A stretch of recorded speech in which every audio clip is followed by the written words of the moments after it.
नमस्कार, महाराष्ट्र योजना कॉर्नरमध्ये आपल्या सर्वांचे स्वागत आहे।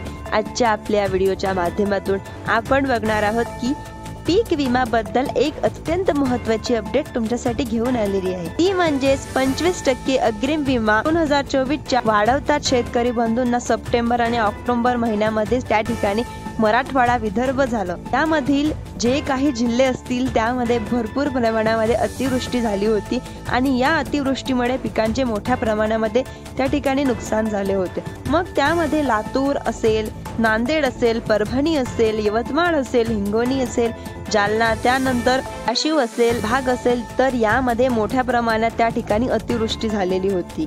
पिकांचे त्यामध्ये नुकसान झालं होतं, धान झालं आहे। याबाबतची जे काही पीक विमा देण्याचे संकेत होते ते या ठिकाणी शासनाच्या माध्यमातून देण्यात आले होते। मात्र 15 तारखेला निवडणुकीची आचारसंहिता लागली होती। शेतकऱ्यांमध्ये थोडासा संभ्रम झाला। याच अनुषंगाने जिल्हास्तरीय पीक विमा समितीच्या माध्यमातून दिवाळीपूर्वी पीक विम्याचे वाटप व्हावं असे निर्देश त्यांच्या ठिकाणी देण्यात आले होते आणि साधारण यानुसार येत्या 30 ऑक्टोबर पर्यंत हे जे अग्रिम वाटप आहे हे होणार आहे असं त्या ठिकाणी घोषित करण्यात आलेले होते, अशी माहिती त्या ठिकाणी भेटत होती। पण आता हे येत्या डिसेंबर महिन्यामध्ये त्यांना मिळणार आहे। त्याचप्रमाणे ज्या जिल्ह्यांमध्ये पीक विमा सर्वेक्षण काम त्या ठिकाणी पूर्ण झालेले आहेत किंवा क्लीन कॅल्क्युलेशन मध्ये पूर्ण झालेले आहे किंवा त्यांचा चालू होणार आहे, मग नवीन अपडेट नुसार ही माहिती त्या ठिकाणी येत होती की परभणी जिल्ह्यामध्ये त्या ठिकाणी 25% जो आगरी विमा त्यांचा वितरण त्या ठिकाणी सुरू झालेला आहे।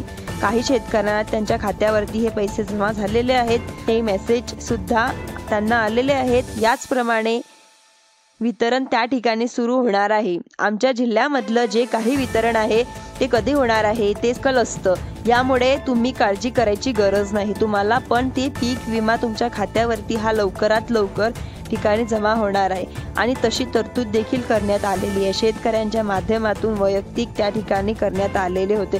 जिल्ह्यांमध्ये सुद्धा ते काम त्या ठिकाणी सुरू झालेलं आहे। जे काय कृषी अधिकारी असतील किंवा कृषी सहाय्यक असेल त्यांचं काम त्या ठिकाणी करत आहे। अशी होती एक नवीन अपडेट। जसं आमच्यापर्यंत अपडेट येत राहील तसं तुमच्यापर्यंत मी अपडेट शेअर करत राहणार। शेतकऱ्यांच्या दृष्टीने अतिशय महत्त्वाचा ठरणार आहे, कारण रब्बी हंगामाची पेरणी त्या ठिकाणी सुरू झालेली आहे।